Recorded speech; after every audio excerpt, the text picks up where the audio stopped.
قسمت کا لکھا ہوا شخص کو ملتا ہے، یہ بات طے ہے۔ مجھے اور آپ کو وہی مل رہا ہے جو ہماری قسمت میں لکھا ہے، اس سے ایک حبہ بھی، ایک دانہ بھی کم نہیں ملے گا اور ایک زیادہ نہیں ملے گا۔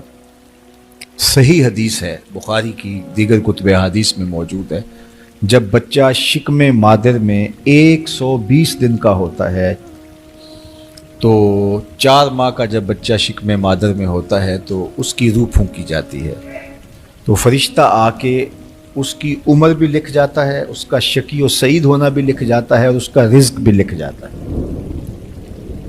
تو رزق جو لکھا گیا وہ ہمیں ملے گا، اور جب جب ملنا ہے تب تب ملے گا۔ جو لکھا گیا ہے وہ بہر صورت ہمیں حاصل ہوگا۔ اب وہ جو ہماری قسمت کا رزق ہے اس کے حصول کا ذریعہ کیا ہے؟ بذریعہ حلال ملتا ہے یا اس کے ذرائع حصول کے وہ حرام ہیں؟ تو یہ اللہ کے ذکر کو چھوڑنے کی سزا یہ ہے کہ ملا وہی جو قسمت کا تھا، لیکن دولت عثمان نہ ملی، دولت قارون ملی۔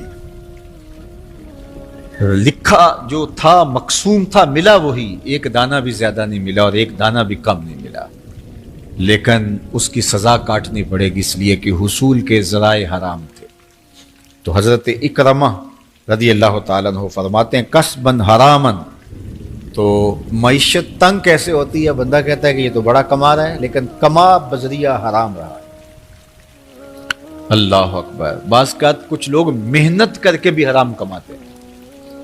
ہم نے دیکھا کہ اس گرمی میں جو لوگ مزدوری کرتے ہیں اور بالخصوص لوہے کی بھٹی پہ جو کام کرنے والے ہیں، کتنا سخت کام ہے، لیکن وہاں بھی جو ہے وہ چاہے 15-20 منٹ جو ہے وہ خیانت کر کے اپنے اس رزق کو حرام بنا لیں اور ناجائز کر لیں، اتنی مشقت کے باوجود بھی کیتی کتری پئی کھو محمد پھر سکہ بنیا زردہ۔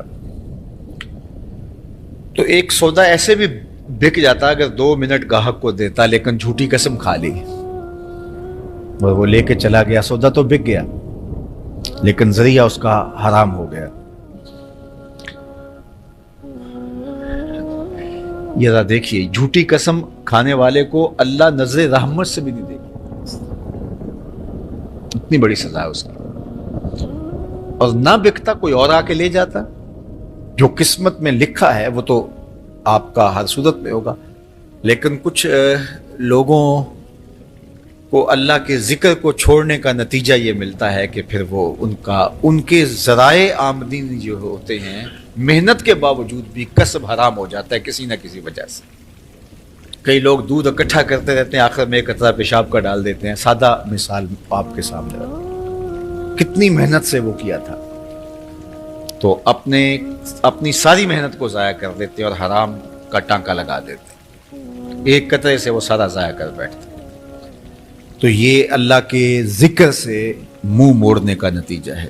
جب تمہارے دل اللہ کی یاد سے خالی ہو جائیں گے، تمہاری زندگیوں میں قرآن نہیں ہوگا، تمہاری زندگیوں کے اندر اسلام کے اجالے نہیں ہوں گے، تو پھر نتیجہ کیا ہوگا کہ معیشت دنک کیا ہے؟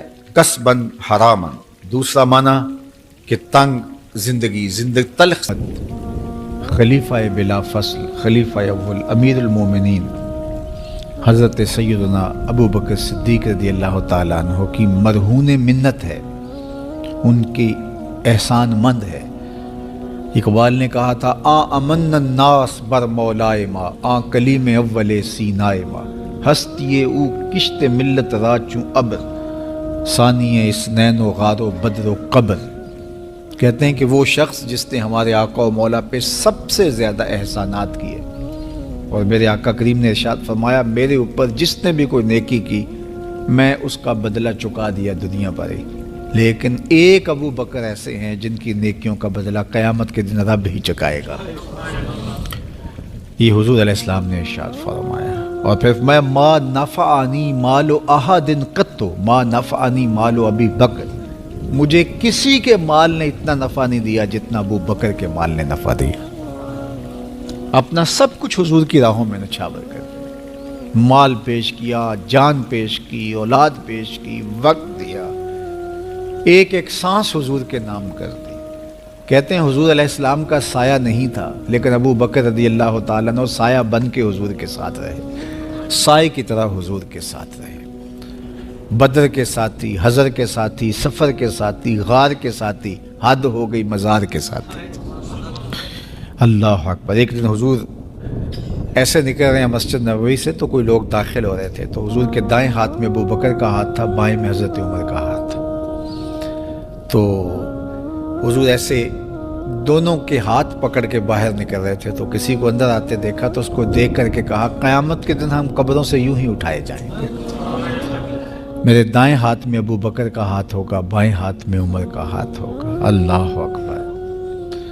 سیدہ کہول اہل الجنہ، جنت کے بوڑھوں کا سردار کہا، ابو بکر فی الجنہ، جنت کی بشارت دی۔ عشرہ مبشرہ میں سے پہلا نام حضرت ابو بکر رضی اللہ تعالیٰ عنہ کا ہے۔ فرمایا میرے دو وزیر آسمان پہ ہیں، دو وزیر زمین پہ ہیں۔ آسمان پہ میرے دو وزیروں کا نام جبرائیل و میکائیل ہے، اور زمین پہ اوپر میرے دو جو وزیر ہیں، ایک کا نام ابو بکر ہے، ایک کا نام عمر ہے۔ تو کیا شان ہے حضرت ابو بکر صدیق رضی اللہ تعالیٰ۔ ہر نبی کا صحابی عظمتوں کے معراج پہ ہے، لیکن جو شان حضور کے اس جان نثار کو دی گئی ہے، اللہ اکبر۔ قرآن نے بھی کہا نا وَثَانِيَ اثْنَيْنِ إِذْ هُمَا فِي الْغَارِ۔ اللہ اکبر۔ دو میں سے دوسرا، اللہ اکبر، جب وہ غار میں تھے، دو میں سے دوسرا، اس لفظ کی خوبصورتی ملاحظہ کیجئے، دو میں سے دوسرا۔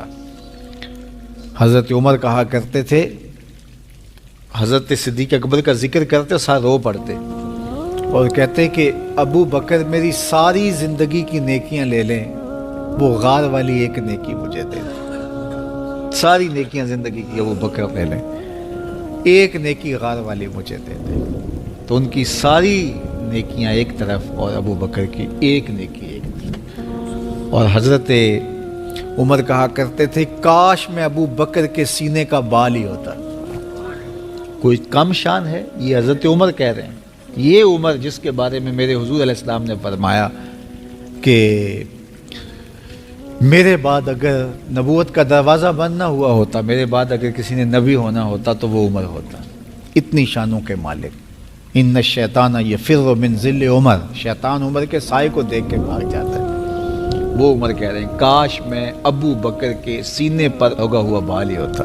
یہ شان ہے، یہ عظمت ہے۔ سارے حضور کے صحابی عظمتوں کے معراج پر، لیکن ان کی شان ہی وکری ہے۔ کسی پنجاب شاعر نے کہا کہ سارے یار نبی دے سونے، نہیں کوئی اینا یاراں ورگا، نہ کوئی ہویا نہ کوئی ہوسی، اینا جان نثاراں ورگا، نہ اس دھرتی پیدا کیتا، اینا یاراں ورگا، اعظم شان صدیق کی دساں اکو یار ہزاراں ورگا۔